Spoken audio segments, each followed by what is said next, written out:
I recently got a nose job, so let's break down the total cost of it and how to find a surgeon. I don't want to say I was researching surgeons since I was in middle school, but the very first time I can remember being conscious of my nose was probably in middle school when a boy told me I had a big nose, so shout out to him. Or seriously, in high school, I probably started researching surgeons as far as their before and afters, kind of what to expect and things like that. But not until more recently, like probably the past couple of years, and figuring out what it is I wanted, what I would be willing to pay, and where I would want to travel. I was looking into New Jersey, New York, Pennsylvania. I know I didn't want to travel too far, and I really did want a more natural look. If you can see from my other videos, I had a really big bump right here, which is obviously gone now, and also my tip drooped a lot when I smiled, so I know my smile isn't back yet, but that already is fixed. I wanted to find a surgeon who could achieve the results that I was looking for, so essentially what I did was stalk surgeons on social media. I wanted to see all of the before and afters, read all of their client reviews, and I eventually narrowed it down to Dr. Corrado, which is who I went to. Sure, I was happy with every single before and after of the work that he'd previously done. I went in for the consultation. Everyone was so nice, definitely exceeded my expectations.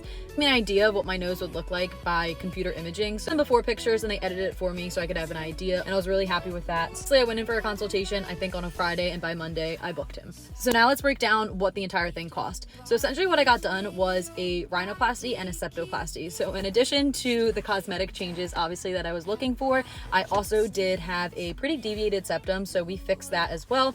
So now I like the appearance of it better and I can breathe better, so a win-win. The septoplasty was completely covered by insurance, so I don't exactly know what that would have cost by itself. I just know that it was included for mine. So the way they broke it down for me was the rhinoplasty itself was a total of $12,000. I did get $100 off of that because that's the fee for the consultation, and if you end up booking with him, you get that money back. $11,900 was what I owed for the surgery itself, and I owed $250 for miscellaneous fees. I think this is kind of including the skincare they gave me, all of the things for aftercare, all of those miscellaneous items cost $250. And the last thing that you had to worry about paying was the facility and anesthesia fees. So these fees came out to $1,384. So that was split in half. I had to put that into two different payments. One went to the surgery center and one went to get the anesthesia, I guess specifically.